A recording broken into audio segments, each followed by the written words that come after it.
The dispatch center was supposed to be offline, shut down in 1997. The dispatcher, Diane Corwin, died at her console that October. An aneurysm. 3:47 a.m. Headset still on. But when they audited the system 24 years later, it was still running. 4,217 calls logged. Dispatched. Resolved. By a woman who'd been dead for over 2 decades. The callers were dead too. The addresses were demolished buildings, empty lots, places that never existed. Then, they found tape. 217.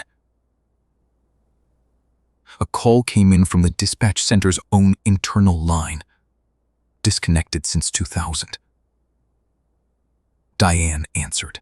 On the other end, her own voice said, "I need to report a death." She asked for the location. The caller said, "The dispatch center, October 14th, 1997. 4 seconds of silence. Then Diane said, "Units are en route. Please stay on the line." The call lasted 47 minutes.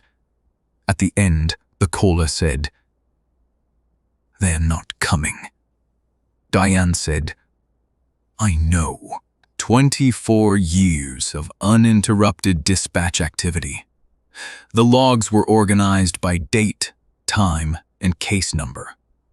Each entry followed the standard format: incoming call, caller location, nature of emergency, units dispatched, resolution. The entries were meticulous. Timestamps were accurate to the second. Unit designations matched the county's old fleet numbers, which had been retired in 1998. And every entry was signed with the same operator ID, BC-0414.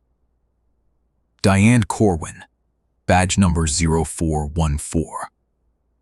Diane Corwin was a 10-year veteran of the Mercer County Dispatch Center. She was well-liked, competent, and known for her calm voice during high-stress calls. On the night of October 14th, 1997, the center's last night of operation, Diane was working the overnight shift alone. At 3:47 a.m., she suffered a cerebral aneurysm at her console. She was found the next morning by the decommissioning crew, slumped forward in her chair, her headset still on, the dispatch line still open. She was pronounced dead at the scene. The coroner estimated she had died within minutes of the aneurysm, sometime between 3:47 and 4 a.m. The last call logged in the system that night was at 3:46 a.m., a wrong number from a gas station on Route 62. Diane logged it, cleared the call, and went silent. Or she should have. The audit team's first discovery was that the system had continued logging calls after 3:46 a.m. on October 14th, 1997. The next entry was at 4:12 a.m., a report of a structure fire at 112 Elm Street, Mercer. Diane's dispatch note read, "Caller reports smoke from second floor. Engine 3 and ladder 1 dispatched. ETA 8 minutes." There was no resolution entry. The team pulled the historical records from Mercer County's fire department. On October 14th, 1997, at 4:12 a.m., Engine 3 and Ladder 1 were dispatched to 112 L Street. They found no fire.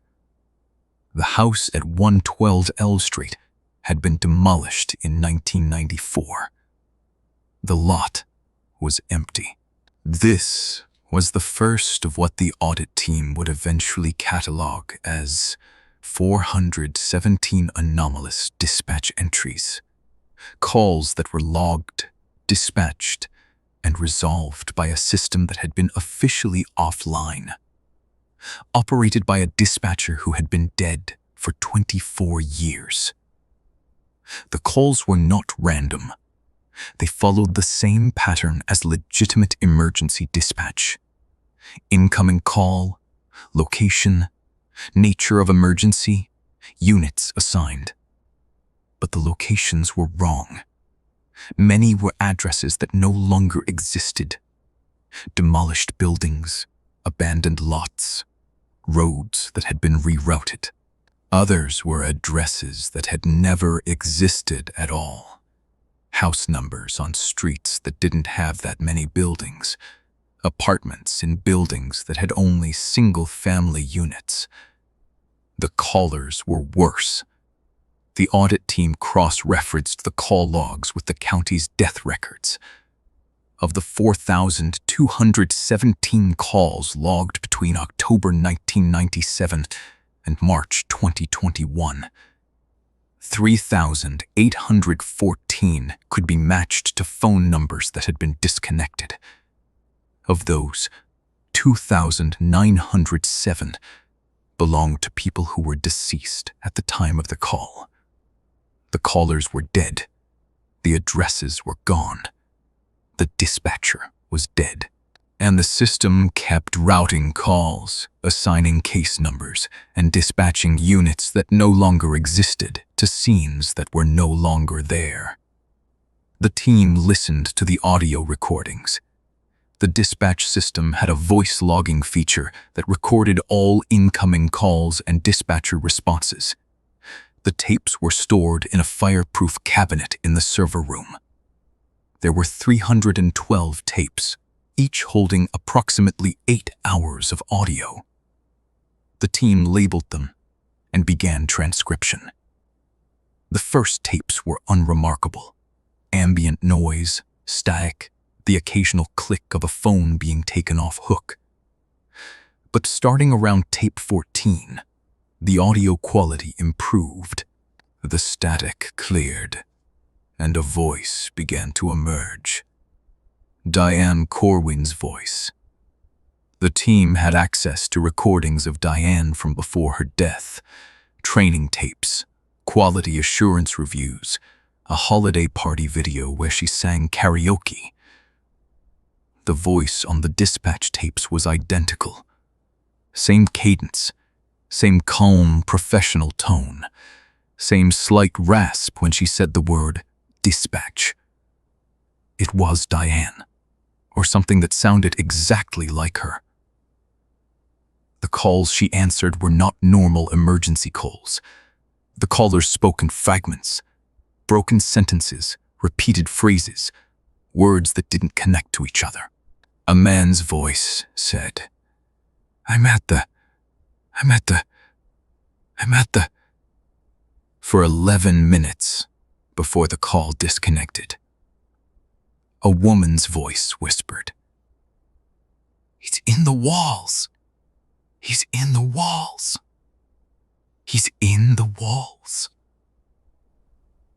Over and over, growing fainter until it faded below the noise floor. A child's voice recited an address that, when checked, corresponded to a cemetery plot number. Diane responded to each call with the same calm professionalism. Mercer County Dispatch, what is your emergency? Can you confirm your location? Units are en route. She never acknowledged that the callers were speaking in loops. She never noted that the addresses didn't exist. She never deviated from protocol. Except once. On tape 217, dated June 3rd, 2004, a call came in at 2:13 a.m. The caller ID showed the dispatch center's own internal number, the line that connected Diane's console to the administrative offices. The offices had been empty since 1997. The line had been disconnected in 2000. Diane answered. "Mercer County Dispatch, what is your emergency?" There was a long pause. Then, a voice, Diane's own voice on the caller's end, said, "I need to report a death." Diane's voice on the dispatch end said, "Can you confirm the location?" The caller's voice said, 1400 Franklin Road, the dispatch center, October 14th, 1997. That was the address of the Mercer County Emergency Services Center. That was the date Diane died. The dispatch end, Diane was silent for 4 seconds. Then she said, "Units are en route. Please stay on the line." The call lasted 47 minutes. Most of it was silence. At the 46-minute mark, the caller's voice said, "They're not coming." Diane's voice said, "I know." The call disconnected. After tape 217, the calls changed.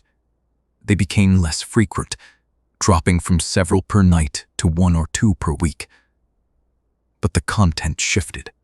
The callers stopped reporting emergencies. Instead, they asked questions. "Where am I? Is anyone coming? How long have I been waiting?" Diane answered each question with the same calm professionalism. "You're safe. Help is on the way. Not much longer." She never burnt character. She never acknowledged that she was answering questions from the dead. She just kept dispatching. The audit team's final report was filed in June 2021. It recommended that the dispatch system be physically dismantled. Not just powered down, but physically removed from the building, with the phone lines cut at the junction box and the radio equipment seized as evidence. The recommendation was approved. The dismantling crew arrived on July 12th, 2021. They cut the phone lines. They disconnected the radio bank. They removed the dispatch console from the building. They loaded it onto a truck and drove it to a secure storage facility in Pittsburgh. The study was in the batter. That I mean 45,000, absolutely times for $10 5 times. That night, at 2:13 a.m., the storage facility's security system logged an incoming call on the facility's landline, a line that had been disconnected for 6 years. The call lasted 47 minutes. The security guard who checked the log said the caller ID showed the number for the Mercer County Emergency Services Center. The dispatch console is now in a sealed container at an undisclosed location. The phone lines have been cut. The radio equipment has been destroyed. The tapes have been digitized and stored on an air-gapped server. But the calls haven't stopped. Every few weeks, a phone in the storage facility rings. It's always at 2:13 a.m. It always lasts 47 minutes. And the caller always asks the same question. Is anyone coming? The Twilight Registry does not know who or what is making these calls. We do not know if Diane Corwin is still at her console, answering in that calm, professional voice. We do not know if the dead are still waiting for help that will never arrive. We know only that the line is still open and that someone, somewhere, is still dispatching. This has been a Twilight Registry recovered audio reconstruction. Case TR 8307 remains open. The dispatch console remains sealed. The calls continue. Thank you for listening. If your phone rings at 2:13 a.m., don't answer. If your phone rings at 2:13 a.m.,